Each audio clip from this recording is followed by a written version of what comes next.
Na estreia do programa Alô, Alô Brasil, da Rádio Nacional, veículo da empresa Brasil de Comunicação, o ministro da Secretaria-Geral da Presidência da República, Guilherme Boulos, fez uma defesa contundente da PEC da Segurança Pública como necessária ao enfrentamento do crime organizado e ironizou a extrema-direita que se proclama arauto da moralidade, mas está envolvida nos principais crimes investigados atualmente no Brasil. No programa apresentado por José Luiz da Atena, Boulos expôs a ficha criminal de Flávio Bolsonaro. Acompanhe. Quem é acusado de relação com milícia no Rio de Janeiro é ele. Quem, inclusive, empregou no seu gabinete o Adriano da Nóbrega, chefe do escritório do crime, envolvido no assassinato da Marielle Franco, é ele. O Queiroz. Quem tomou processo por rachadinha em loja de chocolate da Copenhagen, lá na Barra da Tijuca, é ele. Vamos botar a ficha corrida aqui. Eu tô doido pra ver o seu Flávio Bolsonaro falar de segurança pública. Porque a gente vai poder falar não só da capivara dele, mas da relação de toda essa turma com a banda podre, com a milícia do Rio de Janeiro, com o crime organizado. Porque é muito fácil você dizer que o crime tá do outro lado, porque é o outro lado que investiga. Aí é muito fácil. O negócio do INSS estava acontecendo, Bolsonaro mandou não investigar, passou no governo dele limpo. O negócio do Master estava acontecendo, avisaram o seu Campos Neto da Atena. Isso não sou eu que estou dizendo, qualquer um pode pesquisar. Está no processo. Seu Campos Neto, que era o cara do Banco Central indicado pelo Bolsonaro, foi avisado. Sabe o que ele fez? Jogou para baixo do tapete. Aí quando isso acontece e chegou no governo Lula, foi investigado, doa quem doer. Aí é muito fácil você falar, olha, tem caso de corrupção no governo. Lógico, está sendo investigado. Esse papo dos bolsonaristas parece, sabe, um papo de doido de gente que fala, olha, se não existe a investigação, não tem o crime. Então, parece como eles não investigam exatamente porque estão envolvidos com o rabo preso, no governo deles passava ileso. Como o Lula manda investigar, dá autonomia para a Polícia Federal, coisa que o Bolsonaro não fez, mandou afastar delegado da Polícia Federal que estava investigando o filho dele no Rio de Janeiro. Aí, eles querem se vender como arautos da moralidade? Não, aqui não. Em um momento de descontração, Boulos declarou que da Atena lavou a alma pela cadeirada em Pablo Marçal. Independente de qualquer votação, você fez uma coisa que eu gostaria de fazer, que era lavar a alma do povo brasileiro. Vamos esquecer disso e vamos direto para a entrevista, vai. Vamos esquecer não disso. Não falemos de cadeiras. Vamos esquecer disso. Mas lavou a alma. Isso aí é para isso, não, esquece isso. Isso é para toque-toque, deixa para lá. Isso é para toque-toque. Boulos também questionou os governadores de direita que se colocam contra a PEC da Segurança Pública. Com o crime organizado, você tem razão que é um grande problema nacional. Mas nós precisamos fazer esse debate, eu acho que do jeito certo. Porque eu vejo muitas vezes, Datena, a direita colocando, que independente da partidarização e do debate eleitoral, mas é quem coloca, dizendo, a culpa é do Lula. Eu vi o seu Cláudio Castro, governador do Rio de Janeiro, depois do massacre que teve lá no Alemão, ele dizia, mas nós precisamos do governo federal. Mas pera lá.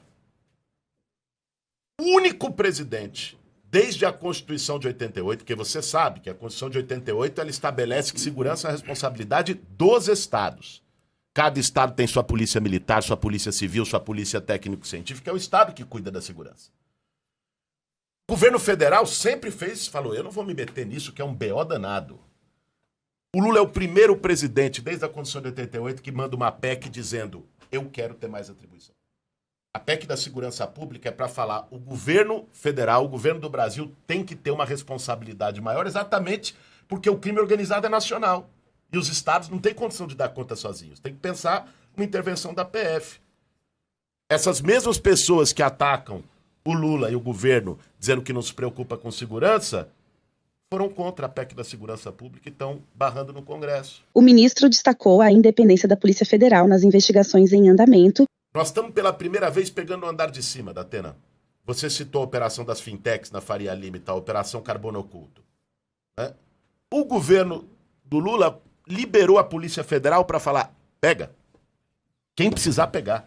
Foram, antes, fazer mandado pé na porta em barraco de favela de Madeirite é fácil. fazer mandado pé na porta e mansão no Morumbi e na Faria Lima, é isso que o nosso governo está fazendo. Pegando os verdadeiros chefes do crime organizado. E nesse sentido, Datena, pessoal, sim, o caso do Banco Master, o próprio caso do INSS que você citou, tem uma máxima que é o seguinte: se você não investiga a corrupção, não tem corrupção, certo? Se não tem investigação, nunca vai ter um escândalo. Né? O governo do Lula deu força de novo para a Controladoria Geral da União. O Controlador Geral da União muita gente não sabe, mas é um ministro indicado pelo presidente, Basval. Ministro Vinícius Carvalho. Foi ele que abriu a investigação para ver as coisas do INSS. E pegou. Aí ficam falando, mas é o Lula, é o filho do Lula. Espera um pouquinho. Isso começou no governo anterior, com o ministro do Bolsonaro, e vamos dar nome aos bois, seu Onyx Lorenzoni. Se tiver coragem, que processe. Não processa porque tem rabo preso. Aliás, não começou só no governo dele, não. Vem de há muito tempo. Não, mas esse esquema em particular dos descontos ilegais começou em 2020. Mas você vê, o do INSS vem de há muito tempo. Então... Claro, um monte de problema. Mas, ou seja, o fato é que quem investigou mostrou doa quem doer, cortando na carne, se for o caso. Inclusive cortando de pessoas que estavam indicadas nesse governo, mas não tem compromisso com erro. O Master da Atena. A partir do momento que a Constituição diz que a atribuição é dos estados, essa PEC vai mudar em quê? A participação do governo, e se não mudar, o governo continua atuando do jeito que está atuando? Não, essa PEC ela dá condições para que o governo do Brasil, através da Polícia Federal, através das suas instituições, possam atuar no combate ao crime organizado com mais instrumentos. Hoje, quando é que a Polícia Federal pode entrar? Quando tem crime federal. Lavagem de dinheiro, quando tem crime federal. Então, a Polícia Federal ela não pode, constitucionalmente, fazer o combate em si à articulação criminosa, ao tráfico de drogas. Porque isso é papel da Polícia Civil de cada estado. Só que, veja, se o crime organizado é nacional, como é que a Polícia Civil de São Paulo, do Rio de Janeiro, de Minas Gerais ou da Bahia vai ter condição de fazer esse combate no Brasil todo? Ela vai fazer na sua fronteira. Por isso que cada vez mais a Polícia Federal está agindo com a Polícia dos Estados para entrar em crimes que começam por origem no Estado, mas fazem parte de uma grande rede nacional de crime. De uma articulação criminosa nacional. Claro. E internacional, muitas vezes. Para desorganizar essa corrupção, você tem que começar na origem dela, claro, que são os estados. Isso não é verdade? Mas você tem que ter as condições de fazer essa investigação. Legalmente. Os instrumentos legais de fazer essa investigação. E isso é a PEC da segurança que o Lula mandou para o Congresso. E os mesmos governadores que ficam babando, falando o dia inteiro segurança, segurança, segurança, segurança, estão contra essa PEC por política. Você acha que essa PEC... Eu acho que ela tem condição de passar. O ministro da Secretaria-Geral da Presidência também criticou os governadores Tarcísio de Freitas e Zema, que se posicionaram de forma submissa ao presidente dos Estados Unidos, Donald Trump. Uma coisa é o Trump, outra coisa é a preocupação com segurança pública e o crime organizado. Até o Lula disse ontem, até um vídeo que viralizou dele até questionando um repórter da Globo que fez uma pergunta para ele, é o seguinte... Espera um pouquinho, se o Trump de fato está preocupado com o crime organizado, comece prendendo quem está lá em mansão em Miami, livre, leve e solto nos Estados Unidos, que foi já aqui pego pela justiça brasileira por estar ali na cabeça do crime organizado, no esquema dos combustíveis, da lavagem de dinheiro do crime lá naquela refinaria do Rio de Janeiro. Né? E está lá, vivendo em Miami, vida de sultão, vida de rei. Então, a preocupação do Trump, na minha avaliação, Datena, sendo muito franco com você, não é com crime organizado. O Trump, ele quer fazer da América Latina um quintal. Ele quer pensar com a cabeça de colonizador. Quando ele vai lá e sequestra o Maduro na Venezuela, você acha que ele está preocupado com a democracia, com o crime organizado? Veja a entrevista dele no dia seguinte. De 10 palavras que ele falou, 12 era petróleo. O que eles querem é o petróleo. Você acha que ele está preocupado com o PCC, Comando Vermelho aqui no Brasil? Ele está preocupado em tomar nossos minerais críticos e nossas terras raras. O Lula disse uma vez, e é verdade, americano pensa em primeiro lugar em americano, em segundo em americano, em terceiro em americano, e se der tempo depois ele pensa em americano de novo. Império. É o imperialismo. Então, o Trump, para mim, não pode ser pensado como uma referência de combate ao crime organizado. Tá? O Trump, o que ele quer é botar a América Latina de joelhos.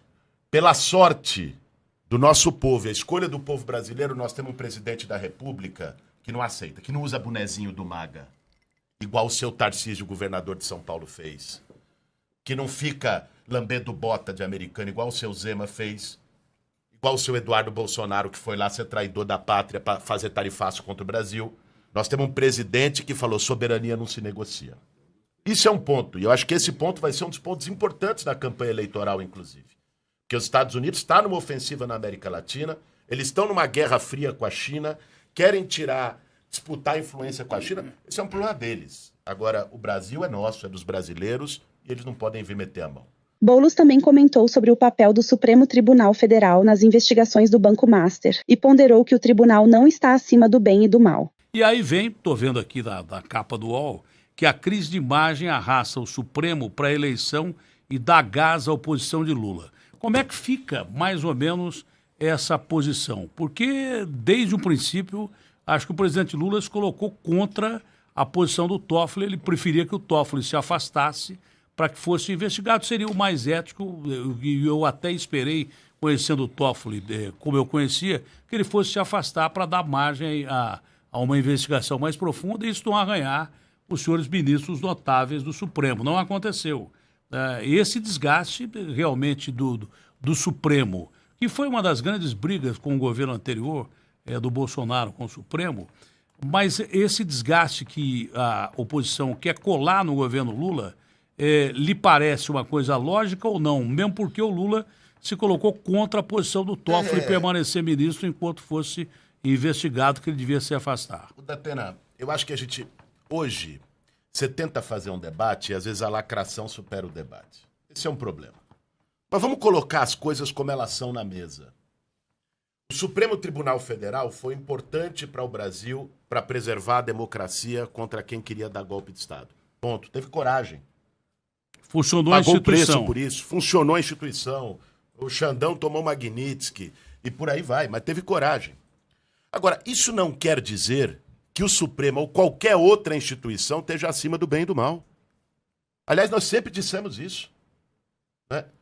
Quando nós fomos defender a postura do Supremo na defesa da democracia no Brasil, os bolsonaristas botaram na rede social um vídeo meu lá de trás falando mal do Alexandre de Moraes. Viralizou. E eu falei: é isso mesmo, não tem problema. Eu fui processado pelo Gilmar Mendes. Diga de passagem, ganhei o processo. Fui processado por ele por artigo que fiz criticando a atuação dele como ministro. Fiz artigo criticando e gravei vídeos criticando o Alexandre de Moraes quando foi indicado ministro do Supremo pelo Temer.